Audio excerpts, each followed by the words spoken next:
TheWhoThatDaily.com. That's right, TheWhoThatDaily.com. Your one-stop shop for everything New Orleans Saints, New Orleans Pelicans, LSU Tigers, and even the top flight boxing news. So if you're a Who That and you're looking for a place to stay up on your team, TheWhoThatDaily.com is your site. TheWhoThatDaily.com for the sport Who That in all of us.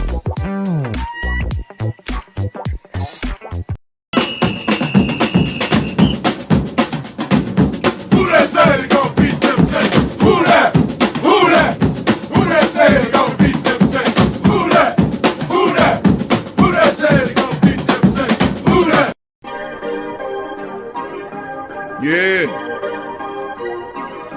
Well, all right. Like you always say, welcome, welcome, welcome. Number one sports talking D. We ain't like the Falcons, we won't blow the lead. Look, all we talk is who that, who got cut and who back. Rookies in the vets, players you should look at. It's the sports coma, you don't wanna miss it.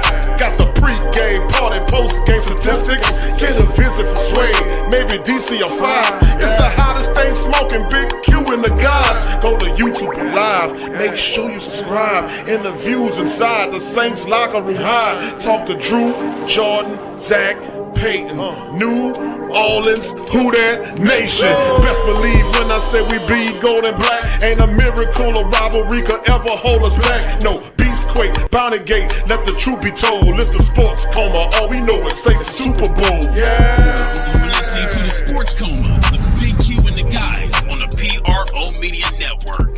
Who that to the black and gold nation, man. We in this thing. It's going down Sports Coma style. We in the building. Much love to the great Saint Think Tank. I appreciate each and every last one of you for tuning in this live stream. Much love to the Who That Nation. We in the building. Much love. This was TSC Saints versus Washington preview with my with guest Louie Tee's in the building. And I'm going to just say it, man. Louie Tee is the best independent Washington podcaster talking about that football team up there. He keep it real deal. And we appreciate Louie taking the time to join us in the live stream. Louie, welcome to the Sports Coma, my friend. Hey, appreciate you for having me, man. Thank you for allowing me to bless the program, man.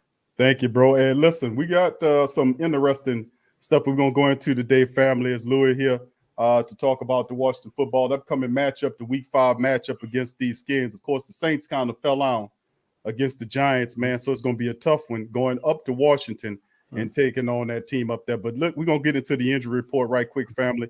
As you can see right here, our injury report is shrinking a little bit here. As you can see, Eric McCoy's on there, DMP for the second straight day. Armstead the same way. JT Gray's on there. We're limited with back, the safety, special teammates. Marshawn Lattimore fully practiced for both days. And, of course, as you can see, Washington football team, my goodness, Louie. My goodness, fam. Yep. It's a boatload of people, bro. You want to go over your injury report? What you think of all them damn injuries, bro? So I talked to the fan base and told them, don't panic. It's a laundry list long. It's 12 guys in all on the injury report. And I said, look, of the 12, 9 should play. Okay. Now there are 3 guys, and I can tell you right now, they're out. They shouldn't even be on the injury report. They're out of this game. Brandon Sheriff, all-pro guard, not playing. De'Ami Brown, 3rd round pick, out of what was De'Ami out of? De'Ami Brown out of North Carolina, not playing. Got a knee injury. And then our backup wide receiver, Cam Sims, who's also a special teams ace, right. He is out with a hamstring injury. So those 3 dudes aren't going to play. And they haven't practiced this week. They won't practice this week. Now, Curtis Samuel is the other guy that may not play, and that's a huge one for us. He made his debut in the burgundy and gold last week against the Falcons and had 4 grabs. 3 of them went for first downs, 1 on 4th down. He's a huge part of this offense, and we can't wait to unleash him, but hasn't been healthy, been dealing with a groin since camp. So he hasn't practiced all week, but I think they're just being precautious with him. But we'll see. At the end of the day, when I look at the injury report, it's a lot, but I think most of those dudes are going to ultimately play in the game on Sunday. Yeah, I was looking out like, God, my goodness.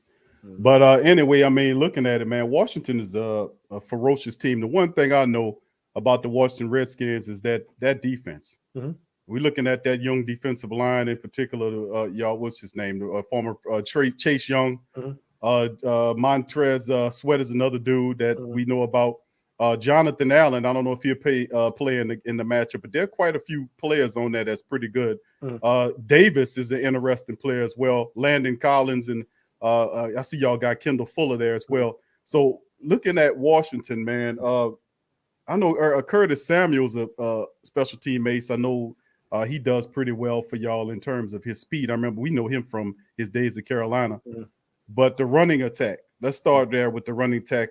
Gibson listed as questionable. Very good running back for you guys. That running attack, y'all going to need that against the New Orleans Saints. After a letdown, we're going to bring the defense. We're going to try to one-dimensionalize y'all, bro, and start with Gibson and put some pressure on Tyler Hinkey. What you think about that? How Gibson responds to that? So I think you guys are probably looking at it the same way we are, because in my mind, so my whole outlook on the Saints before the season was they were going to take a step back this year.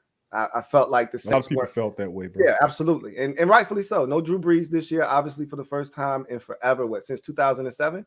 Yes, it's been a while. It's been a while, and I looked at this defense and I looked at some of the things that happened this offseason. You had the whole Michael Thomas saga. He's out on the PUP list. He should have been ready to start the season off, and he's not. You lose Trey Hendrickson in free agency. I think a lot of people underrate how valuable he was to that defense, especially with Marcus Davenport always being hurt, which, speaking of which, he's on IR right now. Yep. So when I looked at this team, I didn't like the way that it was constructed, and then you're banking on Jameis Winston to not turn it over, and I still think he's that same guy. So when you come out of the gates 35 or 38-3 against the Packers, and I watched the game and I'm thinking, man, it was crazy. So I broke the Washington game down. I did the overtime show. I didn't watch it live, but I recorded it. So I go back to watch, and I want to see what happened. I'm like, is this a new Jameis? Did he turn over a new leaf? And then I watched the game, and I'm like, nope, same old Jameis Winston.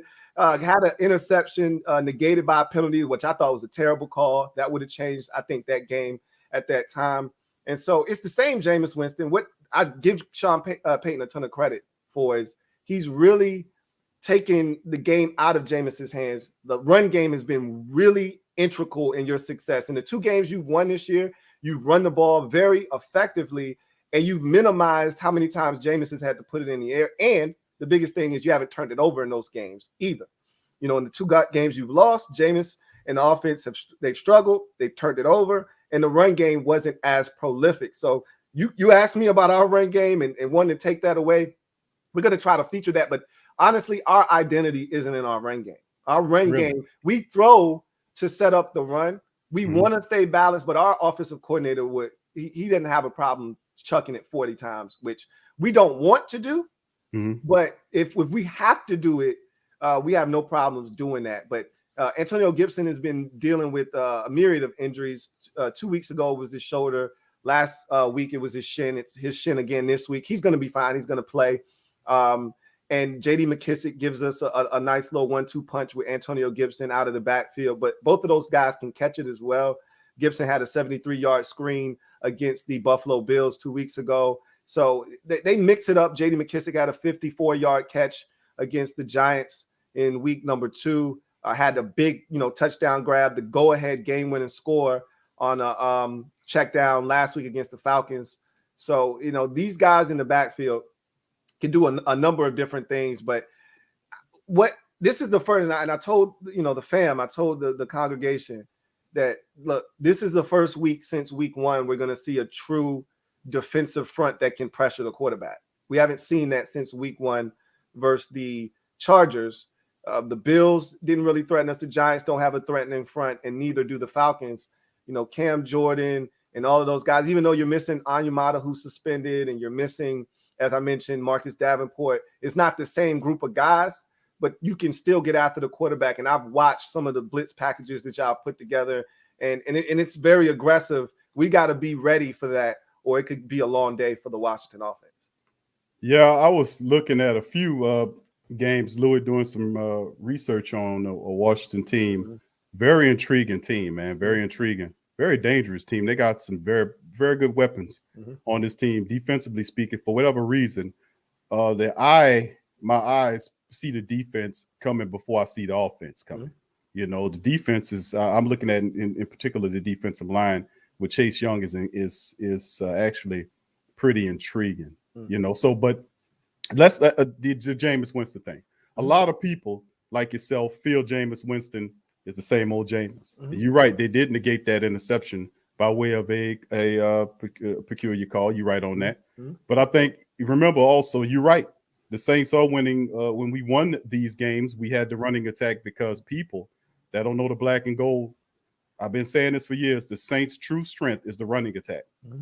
You know, we have, and we get success if we go through Alvin Kamara. You go back and watch the tape on this game against the Giants. Alvin Kamara put up 120 plus yards. Yeah, 100 yards against rushing. him. Absolutely. He didn't get any rushing touchdown. Taysom Hill did, but they did have a very good rushing attack in that game. Still lost. Jameis had his best day in that game. If you look at his statistics, and he had a touchdown negated by a holding penalty on your tight end, and then 2 plays later he throws an interception. So Taysom did. Right. And so you have the interception a couple plays later. So I thought it was I was shocked that you lost the game. Honestly, you're up 11 in the fourth quarter. You're up 11 in the fourth quarter to a Giants team that had been struggling to score all game long, and then all of a sudden they explode for 11 to knot it up. And it just seemed like your defense couldn't get their traction after that onslaught late. They win the toss and they take it right down the field and score. So I was shocked to see it happen though. Yeah, man, and you wasn't the only one, Louie. We were all shocked. I'm still in a state of shock right now, bro. I'm trying to shake it off. To shake it off right now. But yeah, bro. The running game is what we usually use, and of course, Jameis is still very much learning the system. I mean, through the first 4 contests, he's still very much using that system, but we have to do better. I think more intelligent play calling to have some results and be a little bit more consistent. The defense has been pretty good for us through the season, but then that last quarter of that Giants game, we kind of fell apart, and it just went all kind of ways haywire. It was really strange. Right. But anyway, let's look at it like this. I got the statistics right here, Louie, on the screen right here from both our squads.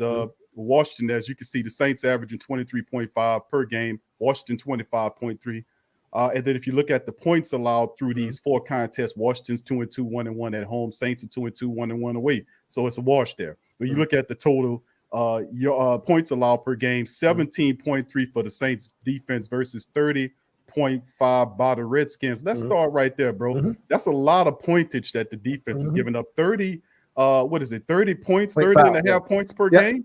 Wow, my goodness. That could be problematic for Washington stopping people. What do you think about the Saints attack against Washington's defense giving up that kind of pointage, bro? So that's the problem. Like if you're not watching Washington this year, you just assume, oh yeah, the defense is good. All those first round picks on the defensive line, Landon Collins at safety, Kendall Fuller at corner, and William Jackson III in free agency at the cornerback position. They're loaded on defense. And then you watch what this defense has done this year. That could be one of the biggest surprises of the season. I mean, most pundits were saying, oh, Washington's going to have the number 1 defense in the league and this, that, and the third. And we've been arguably the worst defense in football this season. Our third down conversion rate right now, teams are converting at over 60% on Washington's defense on third downs. The Falcons were 10 of 16 on third downs last week. The Buffalo Bills were 9 of 15. The Chargers were 13 of 16, I believe, in the game in week number 1. Like the Giants are the outlier. They were 3 of 10 in week 2, but we've been terrible on third downs. And conversely, we've been terrible on third downs offensively. We had the 32nd rated third down offense in the NFL going into last week's game against the Falcons. Now it was better against the Falcons, but it's amazing looking at the defense right now. We can't put our finger on what the hell is going on. Honestly, the D-line isn't getting the kind of pressure that you would expect from Chase Young, Montez Sweat, Jonathan Allen, Daron Payne, Matt Ioannidis. You would expect these guys to already have 2-3 sacks apiece. And yet Chase Young doesn't have a sack on the season. Montez Sweat has been, along with Jonathan Allen, have been the two guys that have been the consistent forces. Each of them have 3 sacks apiece on the season, but we haven't been getting consistent pressure on the quarterback. The run defense has actually been really good. There have been a hit here or there, but for the most part, the run defense has actually been pretty solid this season. It's been the pass defense, man. We can't get stops to save our life. There have been defensive breakdowns in the secondary, at least one a game where somebody's running wide ass open down the field and somebody's blowing coverage. So there's been a lot of miscommunication, guys not on the same page. It's been really frustrating to watch because coming into the season, that was supposed to be the one thing we were supposed to be able to hang our hat on is, hey, look, we may not have the offense going early and it may take some time for them to come around, but we're going to have this defense to hold us down. And that hasn't been the case to start this season off. It's been really, really frustrating. Yeah. It's and we feel the sentiment too, because we feel like the Saints are a lot better than the 2-2 record indicates, but simply they hadn't put it together completely. It's been topsy-turvy to describe it. I mean, week 1, destroy Green Bay. Week 2, fall on our face to Carolina. Week 3, come back with the win over New England. Week 4, fall on our face on the back end of the game to the Giants. So it's a roller coaster of wackiness with the black and gold faithful right now. But Louie, I'm finishing up the statistics on here, fam. I'm looking at the 289 that we do flat. 346 per 0.5 is what they're allowing, offensively speaking. Yards, Saints 156.3 through the air, 133 on the ground for the black and gold. Washington 243.3 through the air, offensively speaking, throwing that thing 103.3 yards, rushing that thing. Now, if we look at the defense, it's 360.5 for the Saints. Well, now we allow 294.5 through the secondary, but look at that rushing stat. Holding people down to 66 yards per contest. And then, of course, you guys are 425.5 with 307 flat through the secondary. And you just mentioned that. And 118.5 allowing on the ground. So, damn. So, like I said, something's got to give in this matchup. Let's look at let me ask you this, Louis. What before we move on to the next round of questions, anything in particular you want to touch on with those statistics we just went over?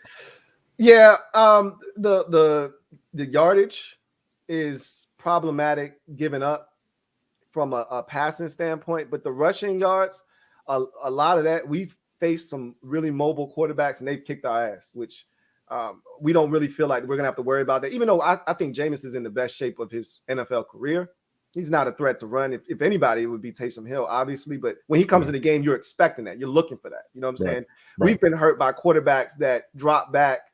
We're not expecting them to run, and then they take off and run. Or in the case of Daniel Jones, who really killed us in week number 2, they were running read option, and we acted as if we had never seen read option before. So, the rushing stats, I think, have been skewed a bit. When it comes to running backs against us, we've actually done a really good job, stopping the run. So I think when it's all said and done, the statistics are what they are, but it's all about points. Can you put points on the scoreboard? Can you stop teams in the red zone, force them to kick field goals? Can you put up touchdowns instead of kicking field goals? Things of that nature. And offensively, we've scored. That hasn't been the problem. Honestly, we're not 2-2 without the offense. We're 0-4 without the offense right now because the defense has been that bad this season.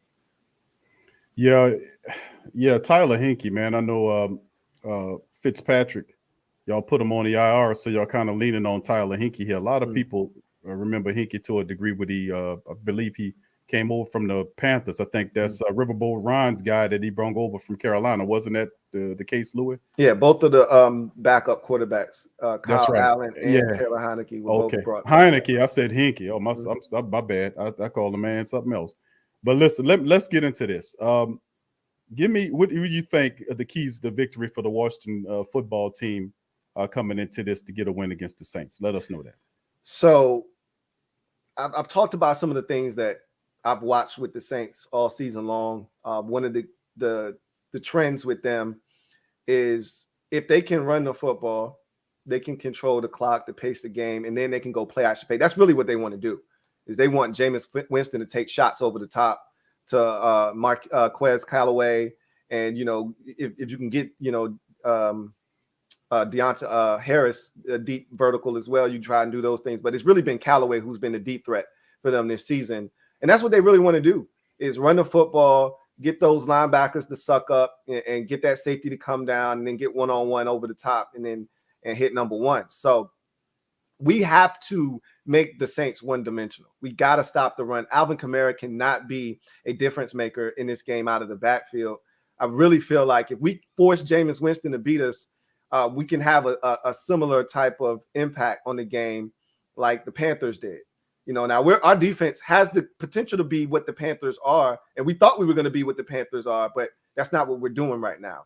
But the key is going to be make Jameis Winston beat you. If he does, you tip your cap and you say you got us. But if they're able to remain balanced, if they're able to have these, and one of the biggest problems we've had this season too, when we haven't been successful, is we're giving up these marathon drives, 8 minutes, 14 plays, 72 yards. Yeah. 7 minutes and 2 seconds of the clock, and the offense is playing well, but they're not getting the football. Yeah. And so if we can find a way to make Jameis Winston beat us, you just always think he's going to make a mistake. At some point, the batted ball, he forces something with a little bit of pressure, throws it up for grabs. That's the prevailing thought, is that you're going to get him to make a mistake if you just can force him to have to beat you. And so that's got to be the game plan going in. Is, for me, honestly, I narrow it down to a few guys. It's going to be Taysom Hill. You got to focus on him, especially when you get in the red zone. Yeah. Jawan Johnson has turned into a massive red zone target. The dude is huge, and he's got a massive catch radius, and he's starting to really get on Jameis's radar. So that's another guy I'm looking out for. Marquez Callaway, as I mentioned, is the deep threat right now. He's the guy that's getting vertical, so I got to pay attention to him. And then Alvin Kamara, obviously, is the heart and soul of that offensive attack. So those are the guys that, if I'm going in the game, I'm making sure we focus in on 83 and 41. Those are the guys that I'm looking to slow down. If anybody else gets me, all right, so be it. But those guys can't be the ones that hurt me. Yeah, it's a good game plan, Louie, to be honest with you. I mean, Alvin Kamara is the best we have, offensively speaking. We do have a lot of players out, but we still are very dangerous as long as we have Alvin Kamara. And there are a bunch of unknown players in there. You mentioned Jawan Johnson. Big ups to you. Because a lot of people don't know about some of the Saints' undiscovered gems that we have. You mentioned Marquez Callaway, Jawan Johnson, and up until last game, it was Tony Jones Jr., who was also a good compliment. Yep. So, we'll find some another talented player. It's going to have to be Dwayne Washington, you know what I mean? So it's next man up. You know what it is. Well, the Saints signed Devontae Zigbo, who we had here in 2019, who did a pretty decent job with us I don't know why we put him in the streets. But Coach Payton signed him off the practice squad from Jacksonville, just like they did us. They took him from us, and now, actually, we put him on the waiver wire. I guess we was looking to try to bring him back on the practice squad, but somebody snatched him off the waiver wire. Jacksonville did. Now we got him back, so we'll see how that works. Right. But in the end, you're absolutely right. We have other players that can step in at the running back position to help out if we need be. Taysom Hill obviously is carrying the ball there. You also have guys like Adam Armah, who's active, former Carolina Panther fullback, who's very athletic, who can help you in there. And of course, Ty Montgomery, wide receiver running back turn wide receiver, or vice versa. I forget he's so versatile. We use him there as well. So we have some guys that we can mix and match in there. Let me give you my keys to victory for the black and gold, Louie. My thing is, we have to be able to run the ball. Let's establish the run. So from your dynamic and my dynamic, line of scrimmage, who wins the line of scrimmage war? My offensive line against your defensive line. Who's coming to play this upcoming Sunday? That will be very pivotal. Yeah. Controlling of the clock, using the running attack, which is what you just mentioned. Teams have done against you to keep your offense off the field by having these prolonged drives, wearing out your defense. That's a skill, that's a technique that the Saints use very well in the two victories that we did have. We was able to run the ball very well and chew up clock, shrink the game from our opponent. Also, I think the Jameis Winston thing, a lot of people don't believe in Jameis Winston. We, of course, know what time it is with Jameis Winston insofar as there's a dynamic involved with Taysom Hill and Coach Payton flip-flopping Taysom and Jameis in there. I think there's a harmony issue here that Jameis starts doing really well in the game, and then you're pulling them in and out and this interrupting this harmony. This is something real that's going on. Jameis never had to deal with any of that. No matter where he goes, he was always the man. We got the fact of that in our thinking. So I think Coach Payton is going to have to feel that out when he sees Jameis doing well, do not impact him by putting Taysom Hill as a quarterback. Use him as a running back, tight end, wide receiver, whatever you else. But just don't leave him alone when Jameis is balling. Hands off when Jameis is balling. I think that's what happened last game too. I was like, what is he doing? Jameis is playing well. Why are you taking him out and putting Taysom at quarterback? You know what I mean? You wouldn't do that in the red zone, knock yourself out. But from 20 to 20, leave Jameis alone when he's playing well. And I thought he did that in the second half, and I didn't really agree with that. But Coach Payton loves, and we said this before the media people did it. I think one of the ESPN reporters said that Coach Payton loves Taysom Hill like her husband loved her or whatever it was. But we've been saying that when he gave him the accolade, called him Steve Young. He didn't say it like Steve Young. He called him Steve Young. I was like, really? That was right. Yeah, right. So I mean, but yeah, Louis, that's a part of it. We got to find that balance, running of the ball, and testing that defense. And like we see, statistically speaking, we know numbers don't tell the whole story. But let's see what we got going on like that. See if we can establish that dominance right there. And I think the defense has to come to play. We have to neutralize the rushing attack that you have, one-dimensionalize you, and put pressure on Heineke, correct? Correct. Heineke. Okay, that's easier because that's a good beverage. Yeah. All right, so we got to put pressure on him and bust that bottle. We got to be able to put some pressure on Heineke, man, in his face, and not as soft of blitzes that we did against Jones. We didn't hit Jones as enough. We didn't do nearly as enough as what we need to do to set the tone earlier. That's my take on it. So me and you our dynamics are very mirroring. You want to comment on that, bro? What you think? Yeah. So I know one of the biggest issues for the Saints recently has been their offensive line with some injuries. Teron Armstead, Eric McCoy, to name a few. Are they going to play this week? They both haven't practiced this week. I don't think either one of them are going to play. If I'm the Saints, you got a bye week next week. You just probably bring them back after the bye and keep it pushing. So I like to think that we will have some opportunities with some funny lookings in the lineup. I'm just hoping we can take advantage of that because, again, we haven't been as dominant up front as you would like. Hopefully, you get some communication issues with some guys they've been playing here for the last couple of weeks. So you would hope that if you're the Saints, that these guys can, pass off twists and stunts and pick up blitzes and communicate well. But we're hoping that they don't, and we can get to Jameis and maybe force him into a mistake or two. But to your point, we can't allow the Saints to shorten the game because our best offense has been our offense, and our defense used to be our best offense, and now it is a liability. So we've been outscoring teams, but here's been the recipe for disaster for Washington: turning the football over and getting into early holes. We have not started fast at all this season. It's been one of the big topics amongst the fan base, is the fact that we just can't get off to fast starts. We've given up a first drive score in each of the first 4 games of the season. And up until last week against Atlanta, all of the scores have been touchdowns on the opening drive of the game.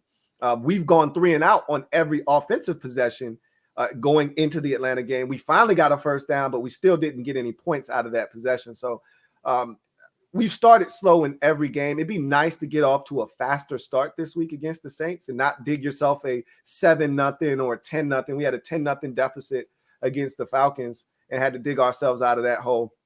We were down 21-0 to the Bills a couple of weeks ago before scoring 14 unanswered and getting back into that game. We were down early to the Chargers. You just get tired of being down and having to dig yourself out of holes. So it would be nice to get off to a faster start this week. But at the end of the day, the offense has been really good. We got to protect. That's number one. When Heineke is comfortable, which he has been since week 1, and he's had an opportunity to scan the field, he's done a really good job of distributing the football to playmakers and letting them do their thing. And when things break down, he's done a tremendous job of using his legs of late. And that's one of his biggest attributes, is his ability when things break down to make something happen. But he can't force it. That Saints secondary is very opportunistic. Williams, who you gave the franchise tag to, is a very ball hawkish type of safety. We know what Marshawn Lattimore can do if you make a mistake in his general vicinity. And even Paulson Adebo, your rookie, is a guy that can make some plays on the football. So he's gotten away with some things the last couple of weeks. You make those same mistakes around Marcus Williams, I guarantee you he's not going to drop it like the safety Harris for the Falcons did. So he's got to be a little bit more careful. I assume that Lattimore is going to shadow Terry the entire game. because that's our number one guy and that's your number one guy. So he'll probably have star coverage duties this week. So other guys are going to have to step up, and we're really banged up at wide receiver, but we're going to have to take advantage of opportunities that present themselves. It'd be nice to force a couple of turnovers. We haven't forced a turnover since week number 1. We haven't forced a turnover in 3 weeks. So it'd be nice to force a turnover in the game against the Saints and create some shorter fields for the offense. It seems like every single possession is starting at the 25 or the 20 or the 13, and we got to drive the length of the field. It'd be nice to get some possessions starting, with some good field position. Yeah, it's kind of strange seeing Riverboat's Ryan defense struggle like it is. His staple point from his days, and we familiar with Riverboat Ryan from his days when he was with the Carolina Panthers. We had a lot of battles with those guys. One thing Riverboat Ryan's going to bring, the running game and the defense. He's old school like that. So, it's interesting to see, but I know sooner or later, he's going to get it together sooner or later, man. It's going to eventually click for him. Hopefully not this week against the black and gold. But I just keep it real with you, Louie. And that's how we hoping the direct opposite. We hoping this week that they finally had the light switch go on. Bro, let me tell you, man, it's intriguing because, I was looking at your roster, man, and a few of these guys here, bro. You mentioned Heineke and Gibson, you said he will play, and McLaurin is a really good dude. Curtis Samuel, you said he also plays. He's a big part of what you. I mean, he's so fast, man. It's amazing. I was looking at your Logan Thomas. What impact is Logan Thomas, the tight end? He was put on the IR yesterday. Was he? Where was he in the rotation of the tight ends? Oh, he was number he was one, man, wasn't he? Yeah. He was our guy, and he was huge for us last year offensively, and we were expecting big things from him, and still are. He'll be back probably after the bye week, more likely than not. And he's been fantastic for us, man. Similar to Jawan Johnson, he's a big target. Logan Thomas is 6'6", can go up and get it. And so, you get those top shelf throws where you go, hey, man, get down. You a little boy. You don't want none of this. You know what I'm saying? Right. And so you can throw it up to guys like that, and he can go and get it. So we definitely lost a piece of our offense. But Ricky Seals-Jones has done a really good job in his relief, stepping in and giving us some quality snaps at the tight end position. Hey, family, appreciate y'all chiming in the live stream. We having a discussion, Saints versus Washington preview with Washington football team, #1 independent podcaster in the game, talking Washington football talk, Mr. Louie V, and dropping it in. And he appealed to me because Louie V keeps it real. He don't negotiate. He don't do none of that old crap. He keeps it real, and he tell it 100% real deal true, like we do here in the Great Saint Think Tank. So I just appreciate the brother coming talking. The preview with us coming up against the New Orleans Saints. Louie, you mind if we take a couple of questions from the chat, fam? Absolutely not. All right, family, if you got any questions for Brother Louie, please throw them in the chat, and we'll get to a few of them. And while they dropping that, Louie, let's talk about guys right quick. I'm not gonna hold you pretty much longer, but let me ask you about hidden jewels, hidden people, or jewels that we people don't know about that can have an impact on the Saints contest, the Saints and the Washington football team contest that we're not talking about. None of the big names and none of these guys, sneaky guys that will impact the game. Who do you give us 3 or maybe how many you feel that might have an impact, guys that we might not relatively know? So on the offensive side of the football, one of the matchups we'll be watching very closely is our rookie right tackle, Sam Cosmi, against your stud defensive lineman, Cam Jordan. That's going to be a big matchup because we know how much of a beast he is and how he can impact the game. So that'll be something to watch out for. But as far as skill guys are concerned, the first guy I would tell you, if in our 2 wins, he's been a huge part of the offense. In our 2 losses, he hasn't. And that's J.D. McKissick, one of our running backs, our backup running back. He was a wide receiver in college, made the transition to running back. So he's one of those guys with that unique skill set of being able to catch it extremely well out of the backfield and make things happen. He's got speed. He's got quickness. He can make people miss out in space. So that's a guy that has been huge for us out of the backfield in pass protection and catching it and running it as well. So that's a name to look out for. A guy that may have to step up this week with all the injuries at the wide receiver position is DeAndre Carter. This is a guy that scored his first NFL touchdown last week on a 101-yard kickoff return for a touchdown to start the second half. Had a big catch on the final possession of the game when we went down and got the game-winning touchdown over the middle of the football field. So he's another guy with some speed. can also play the receiver position. And if Curtis Samuel, never, ever trust a man with 2 first names, isn't able to go in this game, think of DeAndre Carter being a guy that'll be able to step into that role and fill that void for us. When you go to the defensive side of the football, we got a rookie corner that's been balling for us. He did not play last week with a concussion, but he's going to be back this week in Benjamin St. Juice.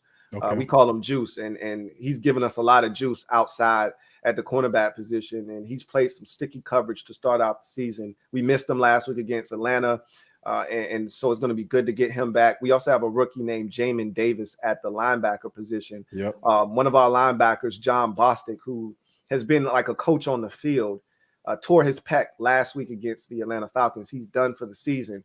So now Jamin Davis is going to have to step up. He's going to have to play more. And it's either going to be a really good thing or it's going to be a bad thing. Either way, for me, I can't see it being a negative because he needs more snaps. He needs more reps. That's how he's going to get better. But, that might be something the Saints try to take advantage of, is a guy being out there a little bit more than he's used to being out there. But the guy can run. He's got coverage ability. And I think you may see a guy named Khaleke Hudson a little bit more with that injury. He's the next man up. Another guy that can flat out run. Was a hybrid safety linebacker at Michigan. And so he's another guy, a great blitzer. It'll be interesting to see if they try to get, aggressive with him, having him in the lineup this week. So that's another guy to potentially look out for on Washington's defense. Yeah, a couple of those guys I'm familiar with. Some of them I'm not, but yeah, very interesting. Let me throw out a few to you, Louie, my friend. You already mentioned a couple of them. That's sneaky good. You talked about Marquez Callaway. He's a guy off top that a lot of beat writers were criticizing because he wasn't getting the proper separation, and we need a guy with a name. We always trapped in getting somebody a name. I'm like, no, let's see what these guys can do. Let them develop. And Marquez Callaway, we didn't guess wrong on Callaway. Callaway's a young, phenomenal wide receiver. He just needs some more reps. He's going to get better. He's a young guy here. Alan, not to cut you off, but no, go ahead, bro. You didn't draft him to be a number 1 wide receiver, which is what he's essentially doing for you right now because of the absence of Michael Thomas and then Traquan Smith being injured and on IR. This is not what he was supposed to be doing. He was supposed to be at best the number 2, probably your 3rd option offensively. And now here he is having to, essentially pose as a number 1. I think he's doing a hell of a job, for what he's been thrusted in to have to do. But at the same time, that's not what he was supposed. He wasn't supposed to be going up against the other team's number 1 corner. That wasn't supposed to be his job. No, he was coming, but you're right, Louis. He was a guy that we brought in. He was undrafted. He came in from the University of Tennessee. Right. Saints do a phenomenal job of finding undrafted jewels that come in and have key role positions with the team. There's several littered among the roster right now from special teams guys. One of the biggest, the poster boy for Saints success in the undrafted market is Deontay Harris. Nobody, he's a guy from a very, very small college. The Saints brought him in. He becomes an all-star. A Pro Bowler in the special teams realm, and that's the Saints. If you're an undrafted guy and you want to play, come to the Black and Gold. We'll give you an opportunity if you can indeed play. So Harris was a guy many people had over Marquez Callaway. You remember, you still had Traquan Smith was there at the time, and when Mike had his issues, so he was down there, like you said. Some had him at the 4th position, some in between there, but he's number 1. He's stepping up, and I'm really proud of him. Jawan Johnson's another dude. You mentioned Jawan Johnson, converted wide receiver to tight end, which he had he had a seamless transition right to that position. He's been thriving. I'm not gonna throw him in there. They're gonna call me crazy if I even talk about put him in there, but the guy not ready. Troutman's not ready yet. He still has to come along, but he's a talent. Yeah, he definitely is. You drafted him to be 1 at the tight end position. Yes. And you're still waiting for him to really start to contribute, and give you what you're looking for as that. Really, you thought he would be doing what Jawan Johnson is doing right now. Honestly, it's like a role reversal. Yeah. But you're waiting for him to give you something. And if you could ever get him to start playing at a high level, those 2 tight end sets with that 12 personnel gets that much nastier if you can get Adam Troutman to start giving you something. Yeah, bro, that's what and listen, it's I've been giving him the benefit of the doubt.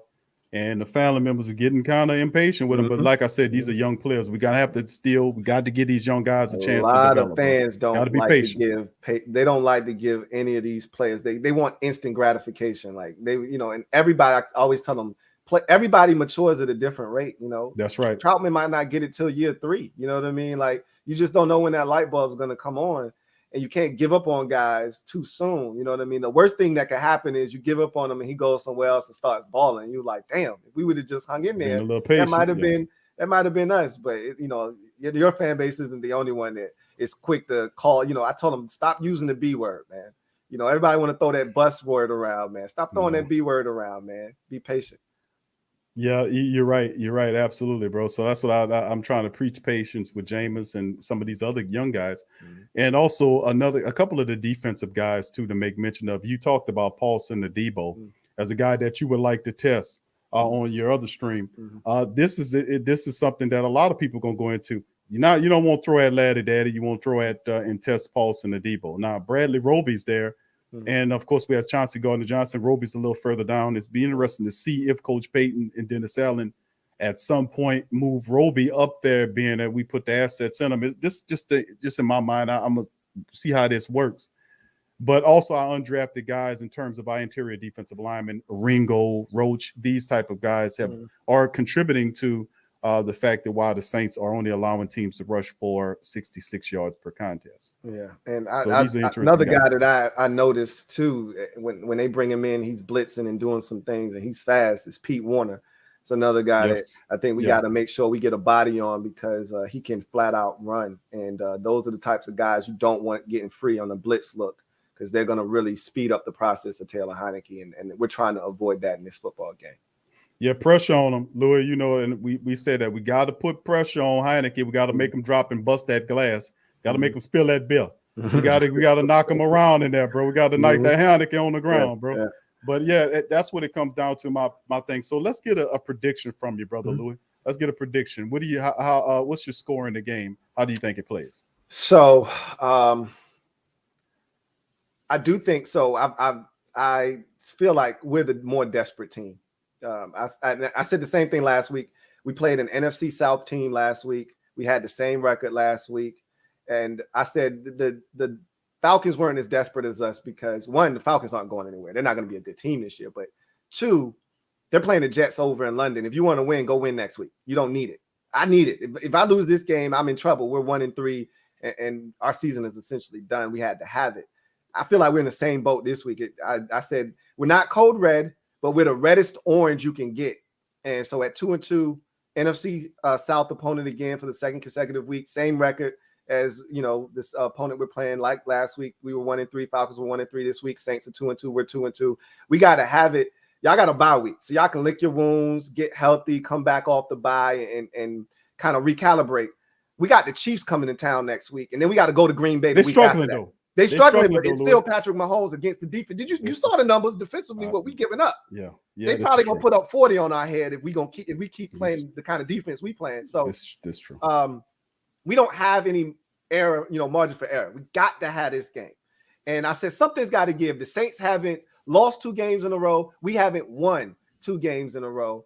Somebody's got to have something give. Y'all haven't won 2 games in a row this season. Neither have we. Y'all haven't lost 2 games in a row. We haven't.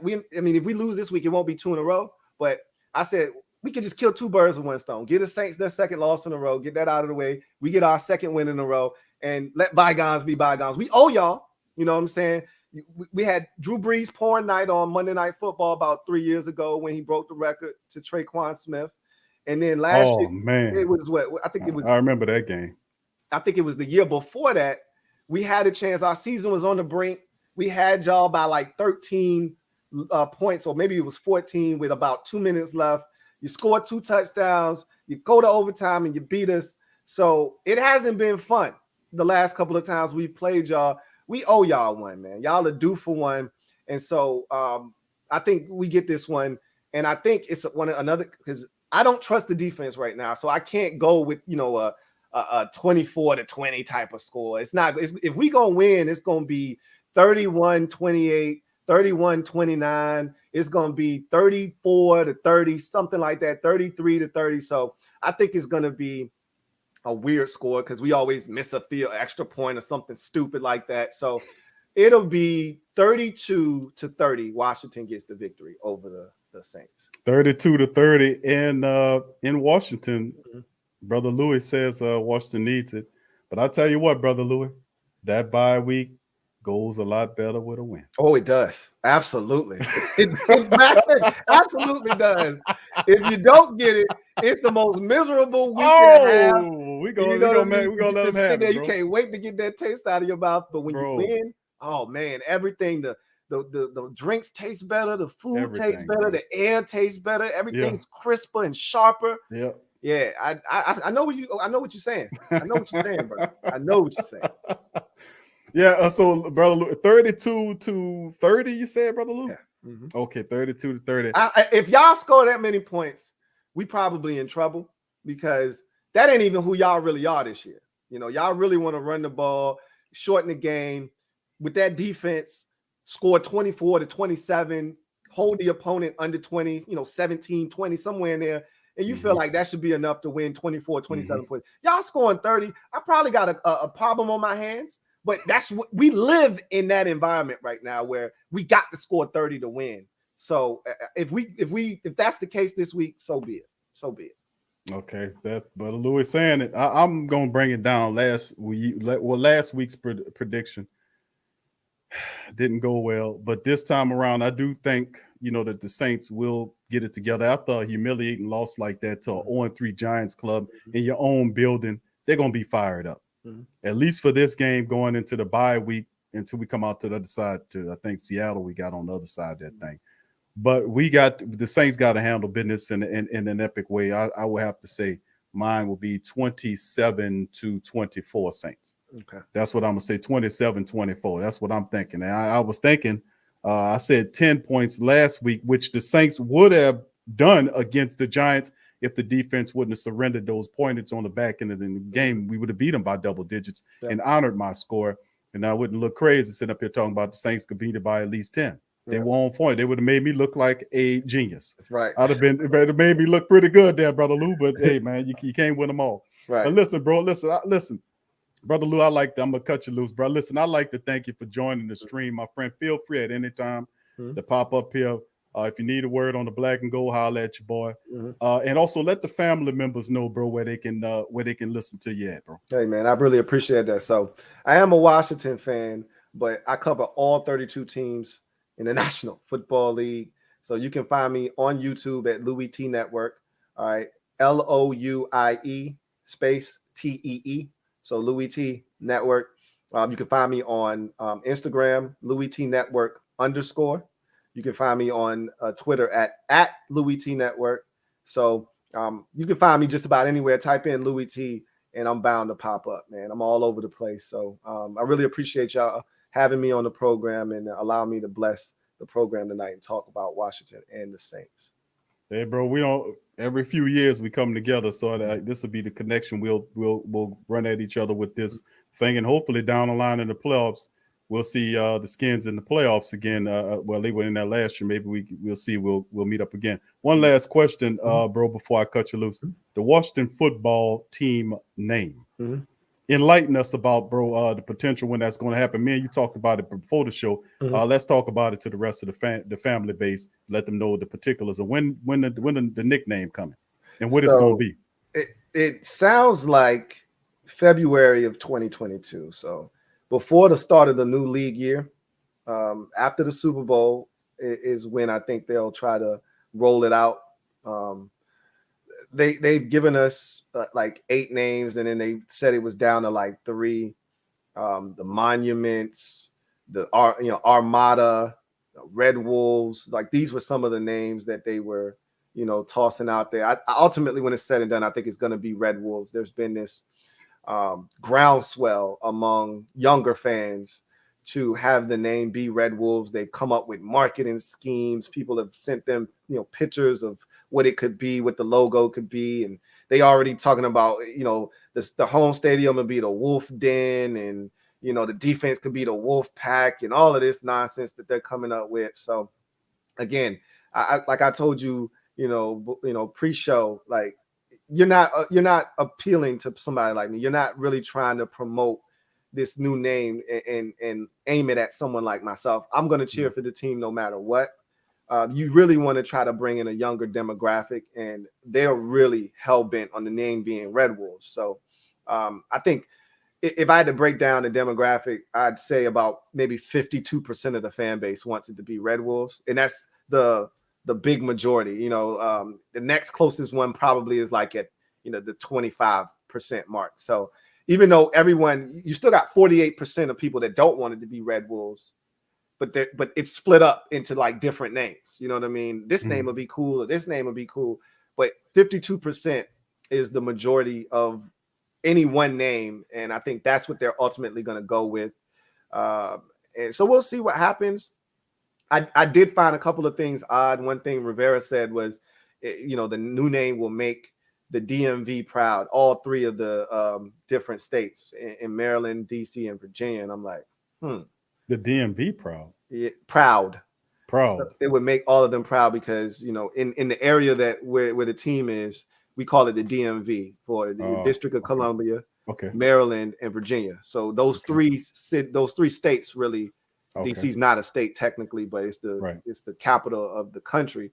They all intersect in that area. So we call it the DMV. And so he said it's going to make all of them proud. And I'm thinking to myself, well, what name would make all of them proud? So I don't know what it's going to be, but if my guess is Red Wolves. Any preference? I don't give a damn what they name the team. I just want to win. That is it. I could care less. I'm like, look, don't embarrass us, and they're not going to embarrass us. Like, don't name us the Tampons. They're not going to do that, right? I don't have nothing to worry about. Like, I don't care if we're the Armada, we're the Renegades. They're not going to name us the Renegades because that has Native American imagery, and they've already said that it's not going to have anything to do with Native Americans. So I don't care what the name is. As long as we win, I'm good. That's all I really care about at this point. It's just win. Just win. Yeah, I got you on that, bro. That's a very unique place to be just known as the football team. And it's been, a couple of years now? Yeah. I mean, I think Snyder, man, should have kind of had that in place. I mean, because, eventually that was coming. Clown. He's a clown. So you can't expect him to have anything in place. The fact that we don't have a name and he didn't have one on deck speaks volumes because he's been fighting this battle. It's not like this just cropped up. Nah, it was years in the making. What I'm saying? Yeah. He's been fighting this battle for years. Yeah. So, like I said, he's a clown, but we'll see what happens. Well, listen, fam, we much love the Great Saint Think Tank. Appreciate brother Louie Tee from the Louie Tee Network, Washington Football, a team independent podcast, dropping the knowledge on the squad. You heard where you can meet brother Louie Tee on this platform. Let's give a brother some love. Much love to you, brother Louie, and appreciate you coming on board. Do you have time after the contest to pop up here to kind of have a recap show with us? Would you be inclined to join us on the recap show? It just depends on when it is. After the game, I'm live. Not directly after the game. It could be like a day or so after. Yeah. We'll come on for that. For sure. Yeah. That way, you let me know the time, and I'll see if I can carve out some time for you. Okay, I'll do that. All right, thank you, brother Louie Tee. Much love to you, bro. Appreciate you, bro. To you, and a great game coming up on Sunday. Hopefully, we get the win. We'll see how it goes, man. All right, man. Hail to the football team. All right, there you go. Who that to you? Who that to my boy Louie? Who that? All right, bro. Appreciate you. Hey, no doubt, man. None at all. All right, so appreciate the family members for chiming in on this live stream. Appreciate y'all. Big ups to the fam. Hit the like button if you hadn't already. Hit the like button, subscribe, and join the platform. If you want to support us, go to patreon.com/the Pro Media Network for that lot content. It supports and help out the platform greatly. We got several different merch stores. Links are in the description section with the latest gear. We got a new Team Jamin shirt and gear merchandise that's available. You can check all that out on the links in the description section. With that being said, we're gonna be up out of here. Louie, once again, thank you, brother, and I'm gonna holler at you later, brother. Peace. All right, here we go.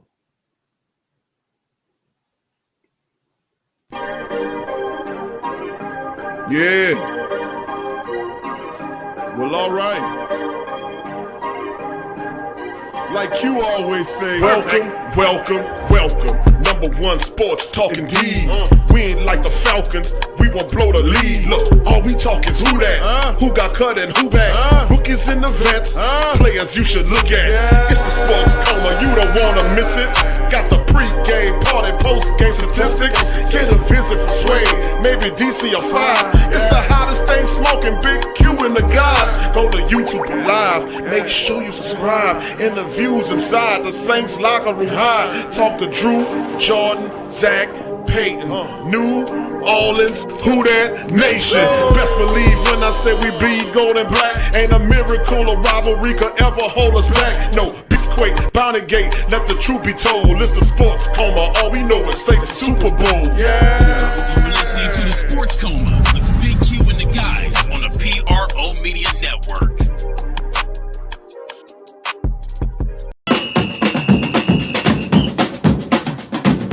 Who that say they gon' beat them Saints? Who that? Who that? Who that say they gon' beat them Saints? Who that?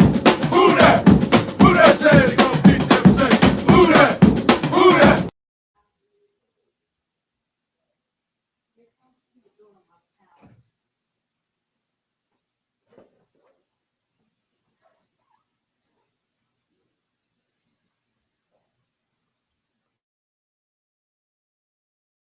What's up, fam? This is Big Q from the Sports Coma. Much love to the family members. Appreciate y'all.